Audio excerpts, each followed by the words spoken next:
マックイーン。ダイアンにブライト、あなた方もこれからトレーニングですか？ええ、阪神大商店が間近ですので追い込みですわ。そっちもスペちゃんが出るんだよね。ええ、天皇賞春の前哨戦として。いよいよ黄金世代のダービー馬娘との初対決か。前走も拝見させていただきましたが、大変素晴らしい走りに感銘を受けましたわ。ですがお相手がどなたであれ、今はただ自身を磨き続けるのみです。ブライトは去年の阪神大賞典の覇者であり、そして天皇賞春の覇者だからね。勝って当然という心構えで臨ませていただきます。まさに王者の貫禄ですわね。それじゃあトレーニングに行こうか。またねマックイーン。ごきげんよ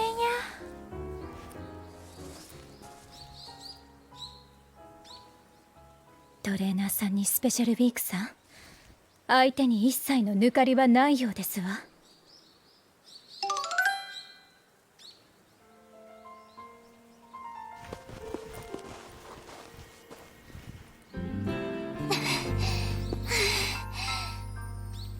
この程度でへばるとはらしくないな。すみません。休憩したらもう一回やってみよう。繰り返しは力だよ。そんな言葉あるか知らないけど。はい、お願いします。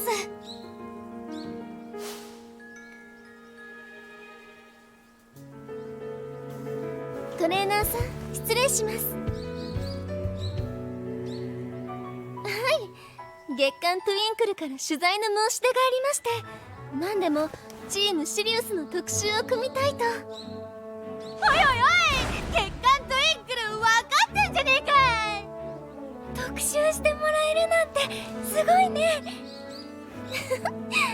それでチームの皆さんへの事前アンケートを預かっていますので、後でトレーナー室に届けておきますね。それともう一件、実は今海外に詳しい元トレーナーさんが学園にいらしてまして、サイレンスズカさんのお話をしましたら、ぜひ走りを見たいとおっしゃってくださったのですが。は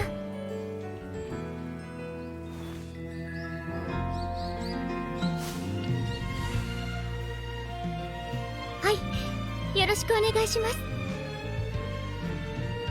鈴鹿さん。スペちゃん。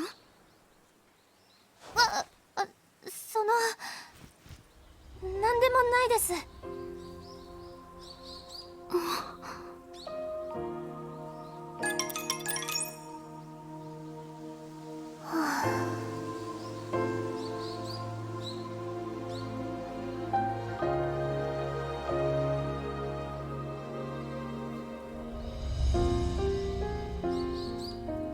トレーナーさん、私自分でびっくりしちゃいました。鈴鹿さんのこと思わず呼び止めようとしちゃって。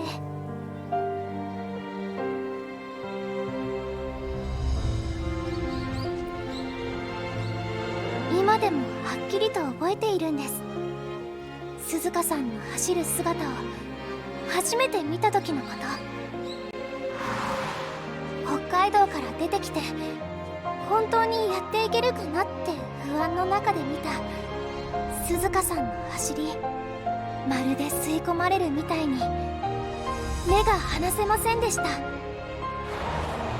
それからずっと私も鈴鹿さんみたいに走りたいって見続けてきたんですけど。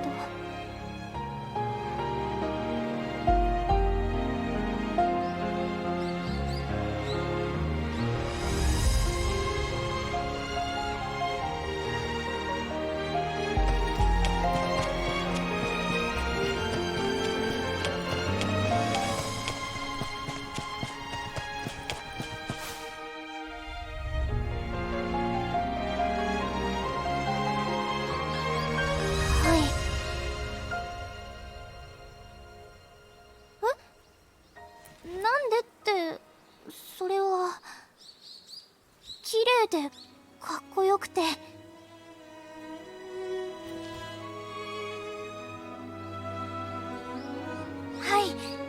そうです。鈴鹿さんの走りはいつも期待以上で、だからもっともっと鈴鹿さんの走るところを見たくて、大阪杯とか宝塚記念の連覇とか、それからそう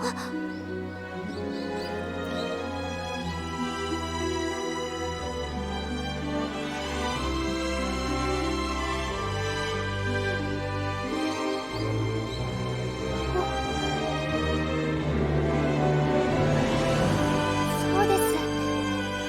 そうに決まってます。鈴鹿さんはどこまでも走るんです。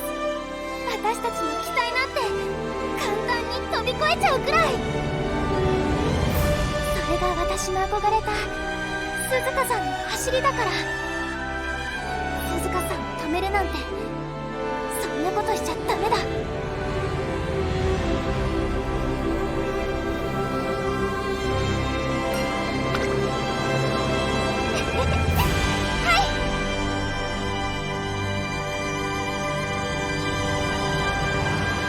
多くの観客が詰めかけました阪神レース場。メインレースが近づくにつれ次第に熱気が高まっていきます。注目はやはり黄金世代の一角スペシャルウィークと前年の覇者メジロブライト。初の顔合わせとなる阪神大商店で果たしてどのような結果となるのでしょうか。雨で重馬場、体力を温存するためにもレースにしっかり集中。絶対最初から飛ばさない。ああ、それでいい。おそらくペースは遅くなるから無理なく前目につけるだろう。ふんふん、なるほど。阪神 3000m の直線はそんなに長くねえ上に坂もあるからな。第3コーナーあたりからかっ飛ばしてけ。ゴールドシップさんの助言は冗談なのか本当なのか判断が難しいです。せえなおい、阪神大商店といえばあんただろ。あなたは阪神大商店を語る前にまずはデビューを果たしてくださいませ。それにしましてもフライトの日がレースと重なるだなんて鈴鹿さんも残念でしょうね。ああ、いえ、私が提案したんです。今日の出発を。鈴鹿さんが安心して海外で走れるように、鈴鹿さんと離れててもやれるってところを見せるために。そうでしたの。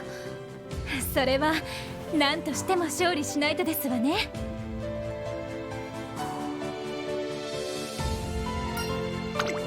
はい、行ってきます。